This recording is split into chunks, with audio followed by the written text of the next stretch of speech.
کہتے ہیں کہ ایک ملک کا حکمران بنانے کا طریقہ بہت ہی انوکھا تھا۔ وہ ہر سال کے پہلے دن اپنا بادشاہ بدل لیتے تھے۔ سال کے آخری دن جو بھی سب سے پہلے ملک کی حدود میں داخل ہوتا تو اسے نیا بادشاہ منتخب کر لیتے اور موجودہ بادشاہ کو علاقۂ غیر یعنی ایک ایسی جگہ چھوڑ آتے جہاں صرف سانپ بچھو ہوتے اور کھانے پینے کے لیے کچھ بھی نہ ہوتا۔ اگر وہ سانپوں اور بچھوؤں سے کسی نہ کسی طرح سے اپنے آپ کو بچا لیتا تو بھوک پیاس سے ہی مر جاتا۔ کتنے ہی بادشاہ ایسے ہی 1 سال کی بادشاہی کے بعد اس علاقۂ غیر میں جا کر مر گئے۔ اس دفعہ شہر میں داخل ہونے والا نوجوان کسی دور دراز کے علاقے کا لگ رہا تھا۔ سب لوگوں نے آگے بڑھ کر اسے مبارکباد دی اور اسے بتایا کہ آپ اس ملک کے بادشاہ چن لیے گئے ہیں، اور اسے بڑے اعزاز کے ساتھ محل میں لے گئے۔ وہ حیران بھی ہوا اور بہت خوش بھی۔ تخت پر بیٹھتے ہی اس نے پوچھا کہ مجھ سے پہلا بادشاہ کہاں گیا؟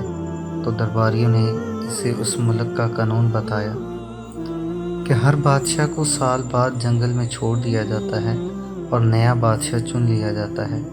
یہ سنتے ہی وہ ایک دفعہ تو پریشان ہوا، لیکن پھر اس نے اپنی عقل کا استعمال کرتے ہوئے کہا کہ مجھے اس جگہ لے کر جاؤ جہاں تم بادشاہ کو چھوڑ کر آتے ہو۔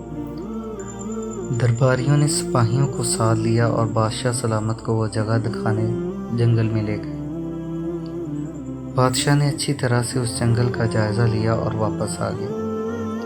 اگلے دن اس نے سب سے پہلا حکم یہ دیا کہ محل سے علاقہ غیر تک ایک سرسبز و شاداب راستہ بنایا جائے اور اس جگہ کے بیچوں بیچ ایک ایسی رہائش تعمیر کی جائے جس میں ہر قسم کی سہولت ہو اور اس کے ارد گرد خوبصورت باغ لگائے جائیں۔ بادشاہ کے حکم پر عمل ہوا اور تعمیر شروع ہو گئی۔ کچھ ہی عرصہ میں سڑک اور محل وغیرہ بن کر تیار ہو گئے۔ 1 سال کے پورے ہوتے ہی بادشاہ نے درباریوں سے کہا کہ اپنی رسم پوری کرو اور مجھے وہاں چھوڑ آؤ جہاں مجھے پہلے بادشاہوں کو چھوڑ کر آتے تھے۔ درباریوں نے کہا کہ بادشاہ سلامت، اس سال یہ رسم ختم ہو گئی کیونکہ ہمیں ایک عقل مند بادشاہ مل گیا ہے۔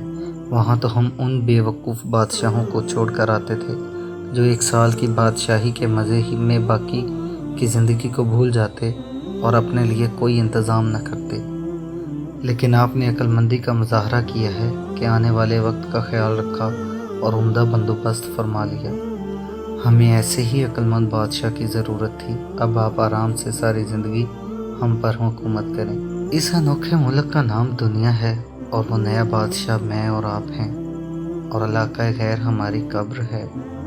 اب آپ خود فیصلہ کر لیجئے کہ کچھ دن بعد ہمیں بھی یہ دنیا والے ایک ایسی جگہ چھوڑ آئیں گے تو کیا ہم نے عقل مندی کا مظاہرہ کرتے ہوئے وہاں اپنا محل اور باغات وغیرہ تیار کر لیے ہیں، یا بیوقوف بن کر اسی چند روزہ زندگی کے مزوں میں لگے ہوئے ہیں اور دنیاوی زندگی کی ایک مخصوص مدت شاہی انداز سے گزار کر ضائع کر رہے ہیں؟